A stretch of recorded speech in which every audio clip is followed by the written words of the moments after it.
ಚಿದಂಬರ ಮಹಾಸ್ವಾಮಿಯ ಪೂರ್ವಜರು ಕರ್ನಾಟಕದ ಬಿಜಾಪುರ ಜಿಲ್ಲೆಯ ಗೋಠೆಯವರು.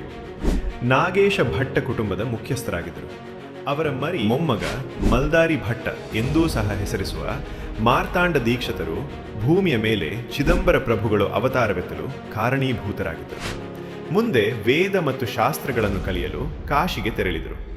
ಅವರು ಪೂಜ್ಯ ಗುರುಗಳಾದ ಜ್ಞಾನದ ಅವತಾರವಾದ ಸ್ವಯಂ ಪ್ರಕಾಶರವರ ಬಳಿ ಎಲ್ಲಾ ವೇದಗಳನ್ನು ಅಧ್ಯಯನ ಮಾಡುತ್ತಾ 20 ವರ್ಷಗಳನ್ನು ಕಳೆದರು.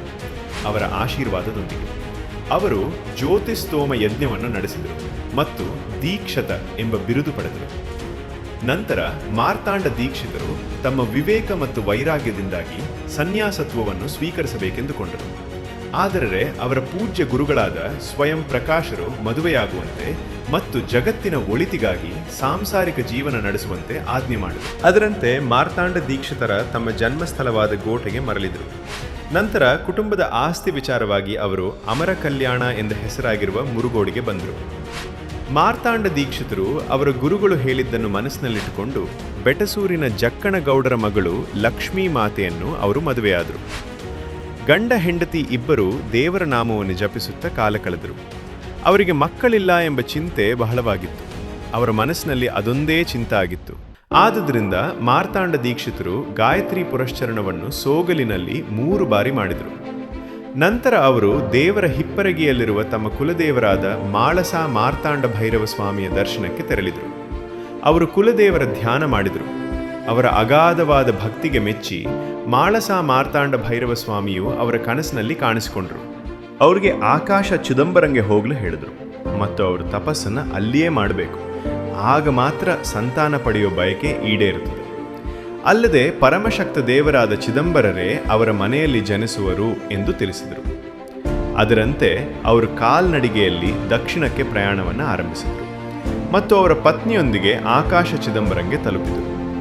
ಅವರು ಪವಿತ್ರ ಗಾಯತ್ರಿ ಮಂತ್ರವನ್ನು 3 ವರ್ಷಗಳ ಕಾಲ ಜಪಿಸಿದರು. ಅವರು ಅಲ್ಲಿ ಕಠೋರ ತಪಸ್ ಮಾಡಿದರು. ಅವರು ಗರಿಕೆ ಹುಲ್ಲಿನ ರಸವನ್ನು ಮಾತ್ರ ಸೇವಿಸುತ್ತಿದ್ದರು. ಅವರು ತಪಸ್ಸು, ಸಾಧನೆ ಮತ್ತು ಸಂಯಮದ ನಿಯಮಗಳನ್ನು ಅನುಸರಿಸುತ್ತಿದ್ದರು. ಈ ದಂಪತಿ ಅವರ ಕಠೋರ ತಪಸ್ಸನ್ನು ನೋಡಿ ಪರಮಶಕ್ತ ದೇವರಾದ ಚಿದಂಬರರು ಮಾರ್ತಾಂಡ ದೀಕ್ಷಿತರ ಮುಂದೆ ಪ್ರತ್ಯಕ್ಷರಾದರು. ಪರಮಶಕ್ತ ದೇವರಾದ ಚಿದಂಬರರು ಮಾರ್ತಾಂಡ ದೀಕ್ಷಿತರನ್ನು ಸಮಾಧಿಯಿಂದ ಎಬ್ಬಿಸಿದರು. ಮಾರ್ತಾಂಡ ದೀಕ್ಷಿತರು ಪರಮಶಕ್ತ ದೇವರು ಚಿದಂಬರರ ಶಿರವನ್ನು ನೋಡಿದರು.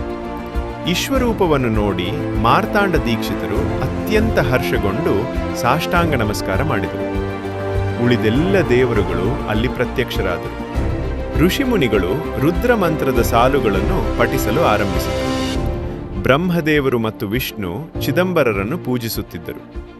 ಭಗವಂತನು ಅವರನ್ನು ಆಶೀರ್ವದಿಸಿದರು ಮತ್ತು ಸದಾಚಾರ ಸ್ಥಾಪನೆಗಾಗಿ ಸ್ವತಃ ತಾವೇ ಅವರ ಮನೆಯಲ್ಲಿ ಜನ್ಮ ತಾಳುವುದಾಗಿ ಹೇಳಿದರು ಮತ್ತು ಅವರ ತಪಸ್ಸನ್ನು ಕೊನೆಗೊಳಿಸುವಂತೆ ಹೇಳಿ ಅದೃಶ್ಯರಾದರು. ಲಕ್ಷ್ಮೀ ಮಾತಾ ಮತ್ತು ಮಾರ್ತಾಂಡ ದೀಕ್ಷಿತರು ಬಹಳ ಹರ್ಷಗೊಂಡರು. ಅವರು ಮುರುಗೋಡಿಗೆ ಹಿಂದಿರುಗಿದರು ಮತ್ತು ಚಿದಂಬರ ನಾಮ ಪಠಿಸುತ್ತಾ ಕಾಲ ಕಳೆಯುತ್ತಿದ್ದರು.